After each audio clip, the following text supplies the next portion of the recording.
ఎంత మీలో అని చెప్పి స్టార్ట్ చేయండి. అసలు ఐడియా లేదు నాకు.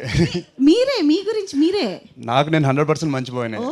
ఆపోజిట్కి నేను 100% బ్యాడ్ బాయ్. తెలియాలా అయితే? ఓకే. ఫస్ట్ ఆఫ్ ఆల్ వచ్చిన మీడియా మిత్రులందరికీ నమస్కారం. కలిసి చాలా రోజులైంది. Very happy to see you guys.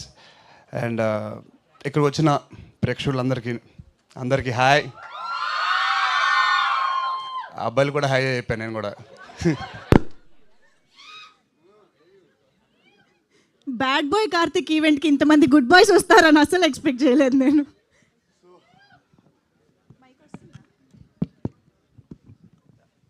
So ముందుగా ఎక్కడి నుంచి స్టార్ట్ చేయాలంటే, డబ్బులు లేకుండా మనం ఏ పని స్టార్ట్ చేయలేం బేసిక్లీ. సో డబ్బులు పెట్టిన మా ప్రొడ్యూసర్ ఈ సినిమా మంచి డబ్బులు రావాలని, మంచి పేరు రావాలని మనస్ఫూర్తి కోరుకుంటున్నాను. ఈ సినిమా జరగాలని పట్టుబట్టి సినిమా ఎండింగ్ వరకు ఆ పట్టు బిగించి సినిమా మీ ముందుకు తీసుకొస్తున్నారు. And hats off sir. And మీరు అనుకుంది జరగాలని కోరుకుంటున్నాను. సో April 17th ఈ సినిమా రిలీజ్ అవుతుంది. Please do watch it in theatres. And మీకు నచ్చుద్దని అనుకుంటున్నాను కూడా. అండ్ నాకు ఎప్పటి నుంచో కళ, ఆరెంజ్ మూవీ సినిమా చూసినప్పటి నుంచి, పాటలు విన్నప్పటి నుంచి మనం కూడా ఒక సినిమా హరీష్ జయరాజ్ గారితో చేస్తే బాగుంటుంది అని చెప్పి, సో అలాంటి హరీష్ జయరాజ్ గారితో ఈ సినిమా చేశాను. మంచి మ్యూజిక్ ఇచ్చారు. Thank you so much sir. And అంటే నేను ఒక సినిమా అభిమానిని. నేను వాళ్ళతో పని చేయాలి, వీళ్ళతో పని చేయాలని చెప్పి కోరుకుంటాను.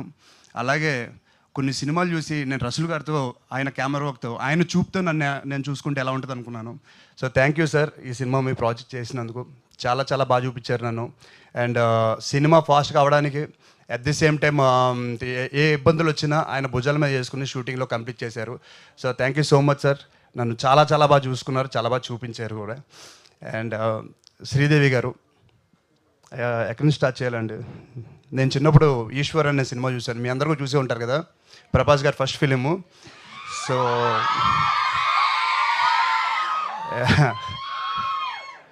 సో నాకు అలాంటి లక్ రావాలని ఈ లేడీతో నేను కోరుకుంటున్నాను. So thank you so much ma'am. Seriously I'm so happy when you said yes to this film and I'm so glad. And మన ఫ్యూచర్లో చాలా సినిమాలు చేయాలని మనస్ఫూర్తి కోరుకుంటున్నాను. అండ్ ఈ సినిమాలో పనిచేసిన వెంకటేశ్వర్ గారికి, సముద్రకాని గారికి, సాయి కుమార్ గారికి, అలాగే ఎంతోమంది, పూర్ణిమ గారికి, చాలామంది ఉన్నారు. అందరికీ మనస్ఫూర్తిగా థ్యాంక్స్ చెప్పుకుంటున్నాను. So please do watch it in theatres April 17th. ఇంకెన్నో రోజులు లేదు, తిప్పి కొడితే నెక్స్ట్ వారంలో వచ్చేస్తాం. Please do watch it in theatres. మీకు నచ్చాలని కోరుకుంటున్నాను. ఇంకెవరైనా పేర్లు మర్చిపోయి ఉంటే క్షమించండి. ఇంతటితో ముగిద్దాం. Thank you. Thank you so much Naga Shaurya గారు. చాలా చాలా ఈగర్గా వెయిట్ చేస్తున్నాము మిమ్మల్ని మళ్ళీ స్క్రీన్ పైన